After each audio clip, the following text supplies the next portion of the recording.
राधा स्वामी जी, गुरु प्यारी साहत संगत जी, आप सभी को प्यार भरी राधा स्वामी जी। साहत संगत जी, यह कुछ सवाल जवाब हैं जो बाबा जी ने मंसूरी की संगत के साथ किए हैं। संगत जी, आपसे विनती है कि वीडियो को शेयर करना मत भूलिएगा। सबसे पहले एक लड़का कहने लगा कि बाबा जी, आज आप हमारे सेंटर में आए और आपके दर्शन पाकर मुझे बहुत अच्छा लग रहा है। हम आपके सेवादार हैं और जब यहाँ बहुत सर्दी हो जाती है तो भी हम कई बार सुबह 5 बजे सेवा पर आ जाते हैं। आपसे विनती है, जैसे आप सेवा करवा रहे हो ऐसे ही भजन सिमरन भी जरूर करवाना। तो बाबा जी ने कहा कि बेटा, सेवा हम किसके लिए करते हैं? इसीलिए तो करते हैं ना कि एक अच्छा माहौल बन सके। और असल सेवा तो भजन सिमरन की ही है। भजन सिमरन के लिए समय तो हमें ही निकालना पड़ेगा। फिर एक भाई बाबा जी से कहने लगा कि बाबा जी, आपकी मेरे ऊपर बड़ी दया है। आपने मुझे भजन सिमरन और सेवा की ताकत बख्शी है, लेकिन ऐसी ही दया मेरे परिवार पर भी करो। मेरा परिवार पीछे रह गया है। तो बाबा जी ने समझाया कि बेटा, रूहानियत के लिए हम किसी के साथ जबरदस्ती नहीं कर सकते।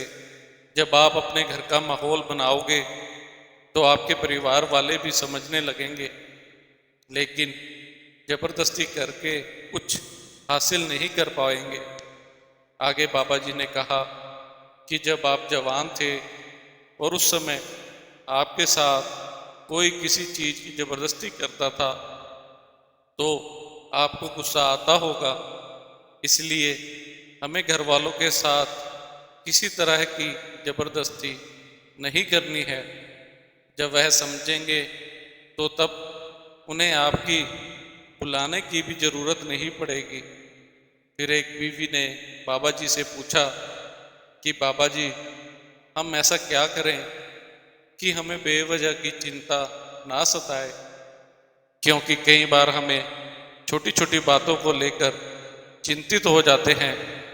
कैसे हम अपने जीवन को बेहतर बना सकते हैं? तो बाबा जी ने समझाया, मालिक ने हमें जो ताकत बख्शी है वही आज हमारी कमजोरी बन गई है। निचली जोनियों से इंसानी जुनी को एक चीज बिल्कुल अलग करती है, वह है विवेक की ताकत। मालिक ने हमें यह ताकत दी थी कि हम अपना अच्छा बुरा समझ सकें और अपने असल की पहचान कर सकें। लेकिन विवेक की ताकत से ही हम बहुत सोचने लगते हैं और फिर हमें चिंता होने लगती है, जबकि हमें यह समझना चाहिए कि हमारे चिंता करने से भी होनी नहीं बदलेगी। हमें तो मालिक के बहाने में रहना चाहिए और मालिक पर विश्वास रखना चाहिए। फिर एक भाई ने बाबा जी से पूछा कि बाबा जी, हम पूर्ण गुरु की पहचान कैसे कर सकते हैं? तो बाबा जी ने कहा कि पहले तो हमें यह समझना चाहिए कि हम गुरु किसको कहते हैं। स्कूल में बच्चे अपने टीचर को भी गुरु कहते हैं। गुरु शरीर नहीं है, गुरु शब्द है। लेकिन अभी तक हम शब्द के साथ नहीं जुड़ पाए हैं, तो जिससे भी हम शुरुआत करते हैं हम उसको गुरु का दर्जा देते हैं। आगे बाबा जी ने उदाहरण देते हुए समझाया, शब्द गुरु सूरत धुन चेला। शरीर में ना तो गुरु बनने की ताकत है और ना ही चेला बनने की। लेकिन क्योंकि इस समय हम जिस्मों के दायरे में हैं तो शरीर ही शरीर को समझाता है। जब हम किसी संत महात्मा की शरण में जाते हैं जिनसे हमें ज़्यादा ज्ञान है तो हम उन्हें गुरु कह देते हैं, लेकिन असुर गुरु तो शब्द ही है। फिर एक भाई ने बाबा जी से कहा कि बाबा जी, मेरा कोई सवाल नहीं है, बस मैं यह चाहता हूँ कि मेरे और मेरे परिवार के ऊपर इतनी दया मेहर बनाए रखने की, सत्संग, सिमरन और सेवा से हम कभी दूर ना हो सकें।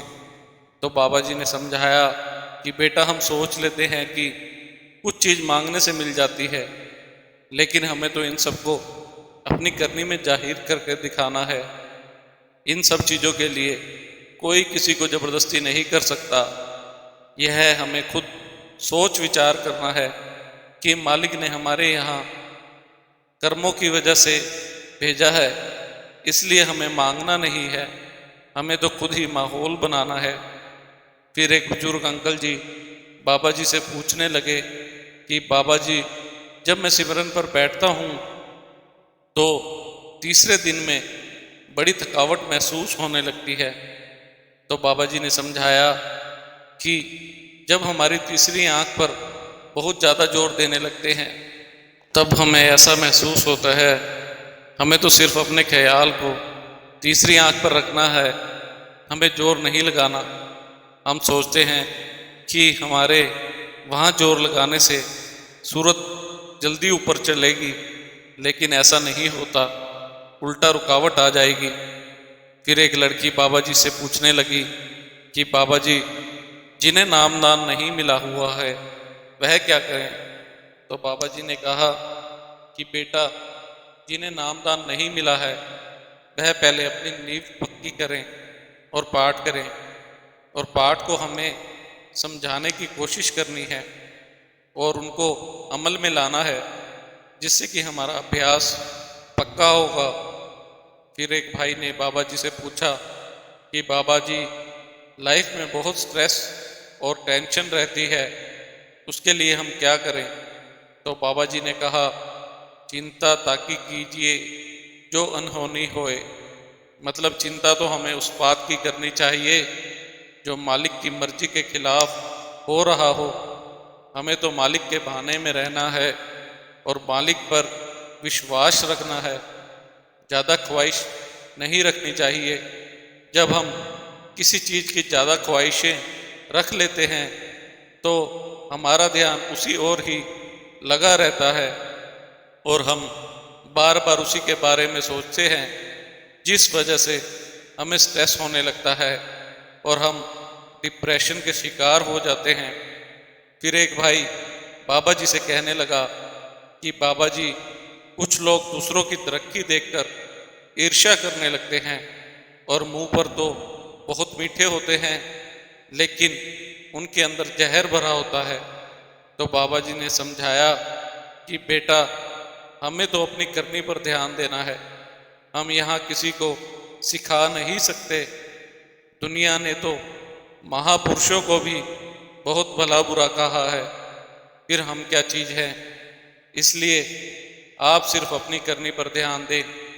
फिर एक बीवी बाबा जी से कहने लगी कि बाबा जी, जब भजन सिमरन पर बैठती हूँ और जैसे ही सूरज चढ़ने लगती है तो आगे तूफान दिखाई देने लगते हैं और मैं डर जाती हूँ, फिर मुझे बैठा नहीं जाता।